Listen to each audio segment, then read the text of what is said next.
Gary, if there's one thing I know for sure, it is that if dating feels impossible, then it suddenly becomes impossible. If we are feeling like dating, we're like looking at this goal of finding a relationship and it feels like Mount Everest and we have to scale up this entire mountain through the rocks, through the cold, through the icy nights where we're just freezing and can't breathe. If it feels that way, then suddenly it becomes impossible. So today's podcast is really designed for all those who are out there right now who are struggling, who are looking at the top of that mountain and are like, how am I going to get up there? How am I going to scale this thing? How am I going to make it happen? Our goal is to help you feel unstuck and realize it's not Mount Everest. It can actually be an incredibly fun, exhilarating experience if we do it the right way. Yeah, and it's like we've talked about a lot, is you got to get these beliefs in order before you can really start enacting strategies. And so mindset first. And, we've done this with thousands and thousands of clients. And frankly, people come to us in a very stuck place. And so what we wanted to do with this podcast for everybody is kind of take some of the tools that we use for our clients to help get them unstuck and share them with you today. And this really came about because in our community, one of our clients, we have a community where clients can ask questions and coaches are there, pretty much around the clock to answer those questions and give feedback. Somebody in our community, this is a direct quote, very new. I think this woman had been in the program a week. So, this is probably the question that brought her to us, right? Mm-hmm. She wrote, quote, "I've come to the conclusion that men are 100% the problem and it has nothing to do with me." Mm-hmm. So now others have, and at other times there's other similar sentiments like this where, it's a clear sign somebody's stuck in the dating process where they say things like, there are no good guys out there. I'm sick of all men being so wishy-washy. Online dating doesn't work. And I think, it's important, like admit it. Almost everybody listening to this podcast has felt similar. We've all been there. All of those things at one time or another feel true. Men are terrible. They're wishy-washy. Online dating is the worst, all this stuff. And it comes from a place of frustration. You feel confused. You feel a little helpless and you feel a little hopeless. But that's what we do, right? We help people get around this because those beliefs are going to leave you feeling stuck. And here's the thing. They're super counterproductive because none of those beliefs are true. All men aren't terrible. Online dating in and of itself isn't terrible. You feel stuck if you haven't dated in a while, and it's more likely to feel stuck if you're out of practice. And the most frustrating thing with the folks who are really, really stuck is it's not like they're not trying. Yeah. They're out there, they're running the race. The problem is sometimes they're running the race and they're running really, really hard, but they're just running in the wrong direction. And they're running the wrong kind of race. And so, it's easy to think after you're doing all this stuff and you're trying really hard, you start coming to conclude, like, what's wrong with people? Like, why is modern dating so terrible and flawed? And, we've even had people say like, maybe I just should be single. Maybe I should just be single for the rest of my life. And, anybody listening, if you're there, here's the most important fact. Your dating beliefs limit you much more than your dating reality ever will. I'm going to say that again. Your dating beliefs limit you far more than your dating reality ever will. And so it's important to get around these stuck points because here's the really great thing is I said that first quote was from somebody who had been in our program for a week in that exact same thread, right? And so it's a community and people kind of respond to each other in that exact same thread. Another client, someone who had been with us, I think she had been with us for about a month, maybe like 5 weeks. She wrote, recently, I realized the complete opposite. I realized that women can create a problem from nothing and feel offended. And it's two people in the exact, and I think those two clients actually happen to live near each other as well. It just shows the difference that mindset makes. And so if you get stuck in the wrong mindset, everything can feel terrible. But once you get out of that mindset, all of a sudden the world is full of opportunity and possibility. And that's really an important, crucial first step in dating. Right. And it's interesting because at the end of the day, it's neither women or men who are the problem, right? And it's not a gender, it's asking the wrong question, like who's the problem, men or women? It's like, what a silly question to ask. And the thing about our belief systems that I think is so important is that if we are saying, for example, that all men are the problem, 100% of the problem, and let's say we believe that to be true, then where do we go from there? It's actually giving men all the power at that point. It's giving this belief system all the power. If all the men are the problem, then there's literally nothing you can do in your love life. You might as well give up.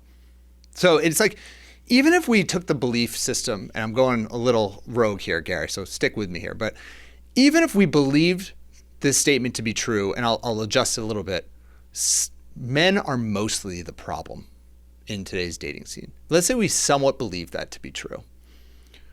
Even if that is true, is it helpful for you? No. And there's many belief systems that we all might have that we might believe to be true or are even maybe true, but like it's not serving you. So why even lean into that belief system? Instead, the only thing that we can do is focus on ourselves and what we can improve within us and how we can adjust our approach to dating. Even if most men are the problem, what are you going to do? Start a marketing campaign to change all men? You can't do it, so it's a waste of time anyways. It's also not necessarily true, but let's just say even if we're not able to change that belief system, let's just roll with it. It's not a helpful belief system. So just constantly checking these statements that we make, either verbally or in our mind, constantly checking those things all the time. And it doesn't even have to be about men. It could be about our physical appearance. Oh, I could never find love because of the way I look, because I'm overweight. That's just a belief system. That's all it is. And it's not helpful, right? It's not helpful for you right now. So why even dig into that? Change your belief system, adjust them, catch yourself, and reframe. Instead of reframe would be, there are some men out there who absolutely love the way I look. Same type of belief statement, same thing, and can also be very true and is likely, not likely, it is more true than your current belief system. So constantly checking yourself is super important. Yeah. And, checking yourself. And so, I'm sure there are people who just heard you say all of that and they're like, yeah, absolutely. But like, check myself. How do I check myself with these beliefs? And it's a fair question because it's hard because you've been living with a lot of these beliefs for a very long time. And so they're stuck to you a little bit. And so how do we get these beliefs to fall away? And so that's what we're talking about today on the podcast is we're going to stress test your beliefs with 4 specific questions. And so here's the first one, right? These are limiting beliefs. These are things that are holding you back. And so you're going to have a belief. And here's the first question to ask. Is this belief always accurate for everyone? And I'm just going to jump ahead and tell you the answer to that is always going to be no, right? In the sense that, people will say, there are no men where I live. There are no men to date. Is that accurate for everyone? So do you mean to tell me that where you live in your zip code, no women have ever found men? It's not true. Right. And so you have to kind of check in, like, is this true objective reality? Some people will say, well, I'm 78 years old. I'm too old to date, too old to find a guy. Well, is that true for everyone? So you mean every 78-year-old person out there can't find love? Well, no, it's not true. Right. And so when you come up with a belief, you state that it's true. Now I want you to go into like a lawyer mode or what I find to be teenage daughter mode, which is find the exception to whatever that you just told yourself. You tell yourself this thing is impossible. Nope. Okay. How is it possible? Right. What's the other side of that? And so part of it is just you have to recognize your reality because your beliefs give you tunnel vision to help you focus on different parts of reality. So if you believe there are no good partners where you live, you're right. If you believe there's tons of options and tons of great partners where you live, you're also right. Both are true at the exact same time. The good, the bad, the in between, it's always all true. And the beliefs that you have dictate where you look. Right. And that's an important reality. That's so true. It's really interesting. It like in this belief systems they permeate every part of our life. I'm just, as you're speaking, like, I don't relate to the whole, all men are the problem, for a number of reasons. But like me personally, I've always had a belief system for the past 10 years that like I've been pretty overweight at certain times. And I was always like, that's just my body type. That's like a belief system that I always had. So I always leaned into it until like in the past year, I've made some pretty substantial changes of just how many calories I'm eating. Because I suddenly looked at the belief system. I'm like, maybe that's not true. So now I've realized maybe that's not true. And then what actions can you take in order to disprove that false belief? And then suddenly options start to appear. It's true in everything when it comes to love. If you could just be like, you know what? There are amazing guys here. Once you've reframed that into that belief, even if you don't fully believe it, suddenly your brain starts going in a different direction, starts thinking, oh, maybe he's actually at the golf club. Maybe if I just go there and go hit balls at the driving range every Wednesday night at singles night, maybe there'll be a great guy there. What do you know? I went and did that. There were two great guys there. Oh my God. And then now you've completely reframed it. So it's really, really important to be thinking about all of these beliefs that we say and catch yourself when you're with your girlfriends. When you say it, make a statement. That's the moment to stress test it and ask that first question. The second one that I think is super important, and I love this question, Gary, this is yours, but I'm going to say it, which is, how does this belief bring you comfort? Because a lot of times when we have a belief system, for example, all men are the problem when it comes to dating, that is going to naturally protect your ego. It's going to naturally allow you to not take ownership of your situation, because you can't take ownership over all men being the problem, right? That's not you, that's men. And that's true in so many different things. For example, in the weight loss thing that I was just discussing, how does the belief bring me comfort that, oh, I just have a husky body type? It gives me a lot of comfort because I was husky. Like I'm overweight. That's just who I am. That makes me much more comfortable versus the harsh and bitter truth is what actually sets you free, which is men aren't all the problem. There are amazing guys where you live. You can attract an incredible guy into your life with the right strategy and the right intention, with the right belief system. And once you start reframing these things and realize that it might require you to be a little bit uncomfortable to look at the harsh truth, but that is exactly what will help you break free from these shackles of wrong beliefs that you've been living by your entire life. It's incredibly empowering once you just catch yourself and say, you know what? I'm ready to be uncomfortable with reality rather than comfortable with just a total, I'm living in la la land. It's not even in reality. It doesn't even exist. Yeah. And I think, one of these aspects of this, you talk about like, how does this belief bring you comfort, is one of the most comforting things in our life is we all like to be right. So if you've been walking around with a certain belief, like, one of the common ones that people will have is online dating is not for me. Can't do it. Right? That's a belief, and you want to be right about that. So, some of those women will begrudgingly try online dating, but kind of half-heartedly, and then say, see, it doesn't work. See, it doesn't work. And so it really comes down to this question of like, would you rather be right or would you rather find love? Because you can be right about thinking online dating doesn't work. And it's like, it feels good in the moment to kind of prove this belief right.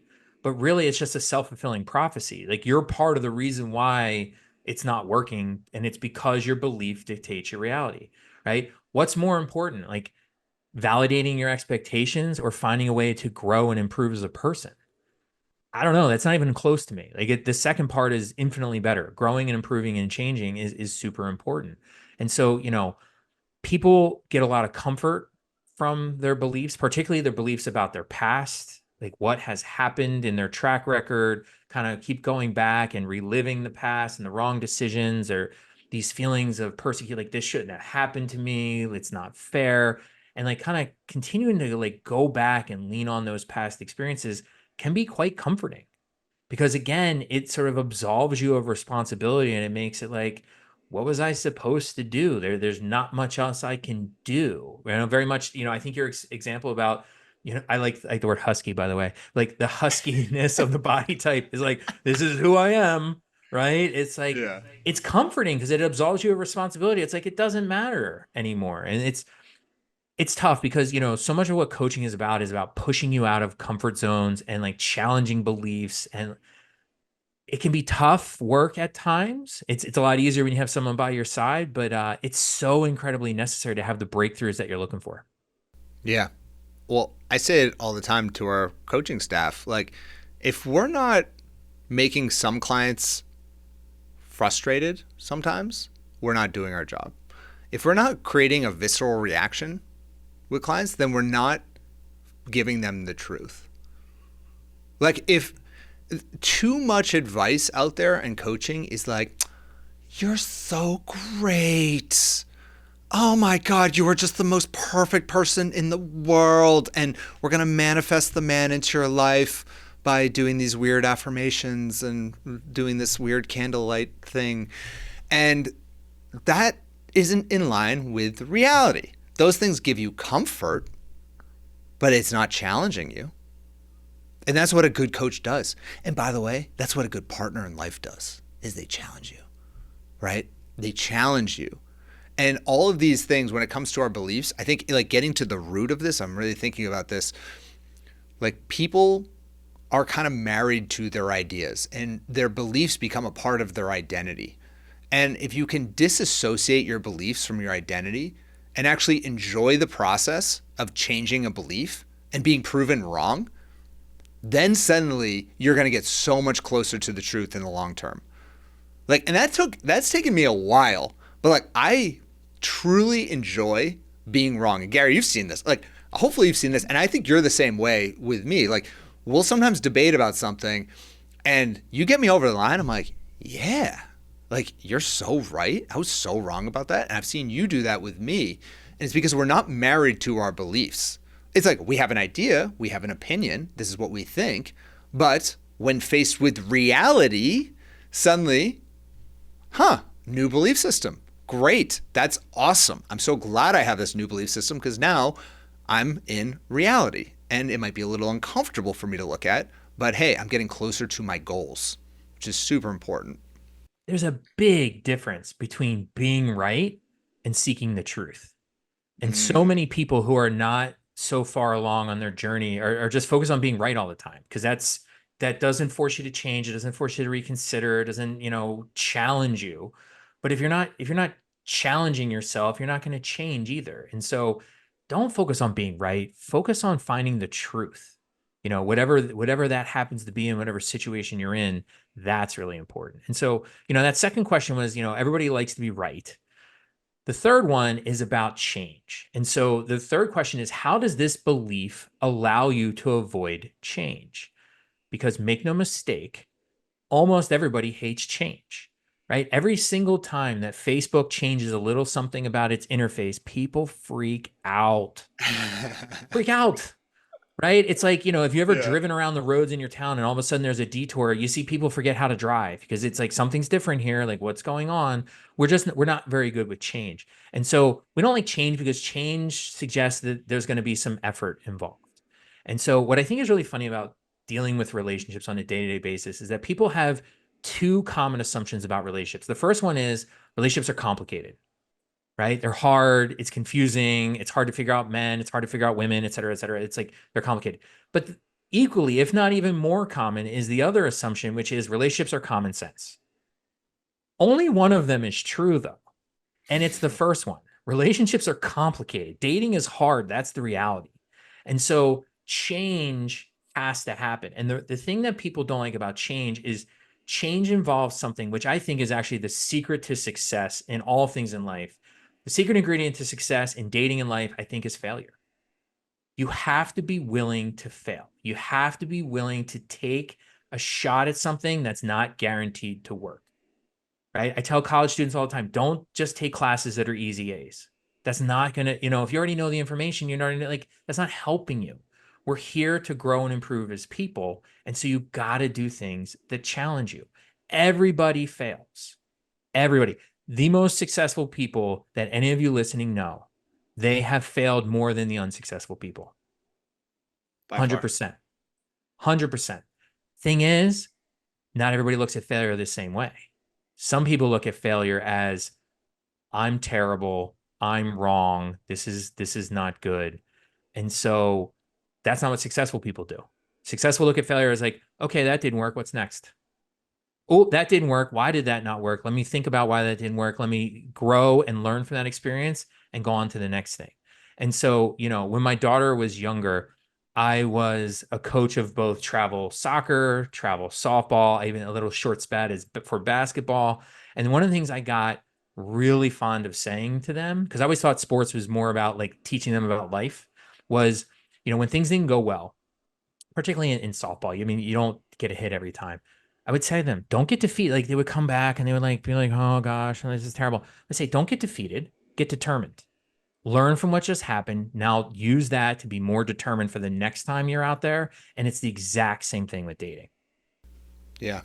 That is the learning curve of, I love that, by the way, but that is the learning curve of anything in life, is that it's compounding.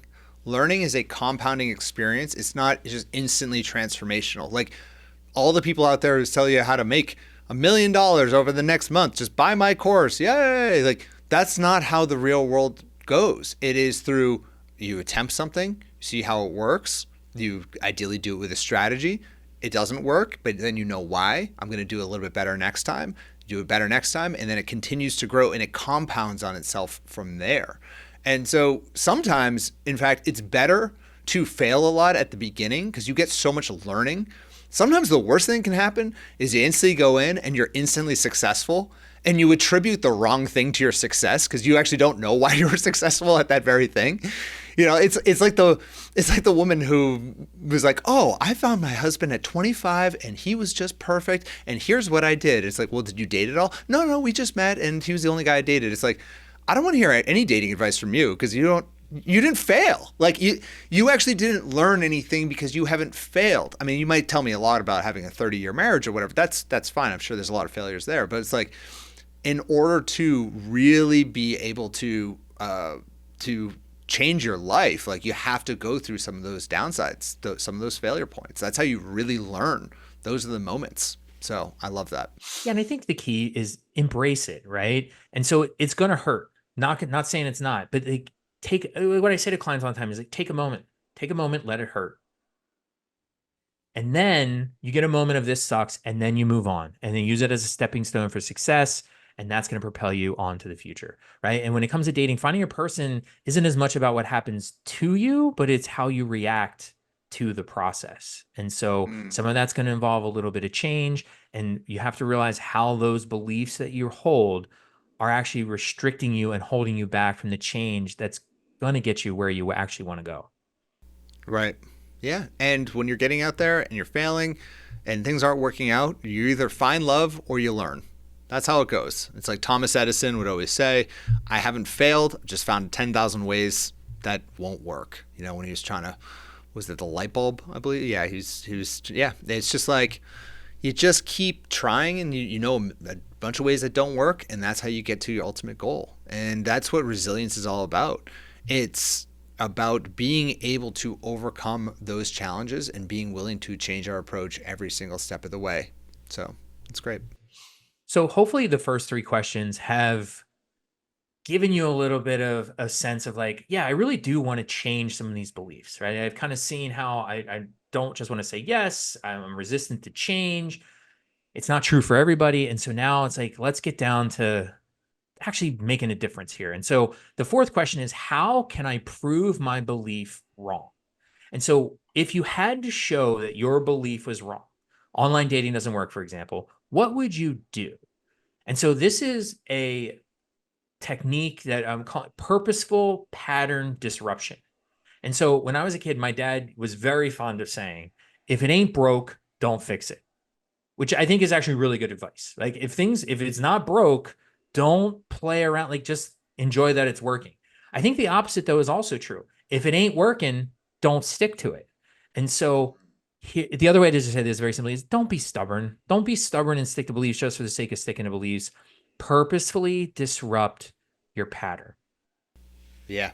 I think that's, and if, obviously I love, your dad sounds awesome. There's many degrees of it not working or it working. But I think if it's really not working, change everything. There's degree, like we say that with anything we do, with business, with anything, with in love strategy. If something isn't working, we just redo it all. Like start from scratch, because if nothing is working at all, you just start over and do it again. If it's kind of working, optimize from there. Like see what tweaks you can make to what it is that you're doing. Like maybe you're getting a lot of dates, but you're not getting second dates. Okay, that doesn't mean you need to change your entire strategy. Now we just need to focus on how to get better on second dates, or and from there. And then of course, like if it ain't broke, don't fix it. Like that, obviously, I love that. Just keep plowing through and keep leaning into the strategy. Yeah, and I like that idea. Like if things really are not working, instead of just saying, look, I'm right, everything sucks and dating is hard and impossible, and like just loving that, you're correct about this idea, disrupt that pattern. And so some patterns you can disrupt is prioritize different qualities. Whatever you had been looking for in a guy, look for something different, right? And chances are it's like focus more on character and less on looks. If you had a type that you like to date, go completely against your type. Emphasize different qualities about yourself. If you've always been emphasizing X, Y, and Z, now switch it up, emphasize A, B, and C. Completely do something different. However you were flirting before, flirt differently. However you were having conversations before, have conversations differently. And if you're not sure how to do any of that, we have a whole library of podcasts to help you with every facet of each of these things.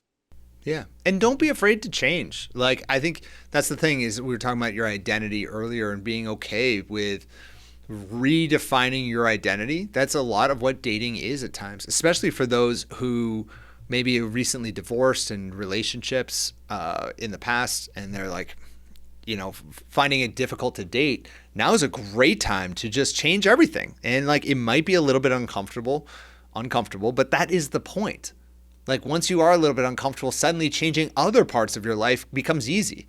It's like if you stay in your little bubble your whole life, then suddenly you can't change anything. But if you change your wardrobe, you change the way that you're dating, you're prioritizing different guys, suddenly you might start looking at other parts of your life. You're like, hey, I think I need a new job. Oh, well, I've just changed all these other things. Maybe change my job's easy. I'm going to change my job. I don't like where I live. Maybe I'm going to live somewhere else. And suddenly change becomes much easier and you start to get momentum. In fact, I saw a study a couple of years ago, but it showed that when people move to a new city, they are significantly more likely to find love than if they stay where they live. And it's not because they're moving to find love. It's just that I feel like they're going through a period of change. Like there's no bigger change really that can happen usually in life than when you move to like a completely different city. And so we're in this state of curiosity of everything is new, everything's abound. I'm just going to like open my world in a different way and rethink my identity. And then guess what? We find love, And so, yeah. I was going to say, talk about purposeful pattern disruption. Moving to a different city, it forces you to have a completely different pattern. We recently, this was about 2 weeks ago, had a client who was kind of in this stuck mode. She's like, I just don't understand what I can change. There's just nothing I can possibly change. And it's like, well, wait a second. Like, actually, let's go through your day and like look. And so it's eat a different breakfast. Go to a different, she goes to a place to get coffee. You've been going to the same place at the same time for years. Go to a different place. Go at a different time. Take a different class at the gym. Go to a different gym entirely. There's just so many, if you really start getting in this mindset, there's so many little tweaks you can make and just varying up your routine a little bit. All of a sudden, the same people that go to the supermarket Sundays at 9 a.m. are always those same people. Go Monday night at 7 p.m. That's when guys are going. They're going at night during the week, right? And just trying those types of little things makes all the difference in the world. And because again, it's this idea that dating beliefs limit you far more than dating reality. And so what I would really encourage everybody listening to this episode to do is go back through, pick a dating belief that you have and go back through and answer these 4 questions for your dating belief. Work on challenging yourself and challenging these beliefs because that's going to start you on the path that you need to go down to find the love that you're looking for. Amen. Thank you, Gary. That was great, man. Yeah, thanks, Adam.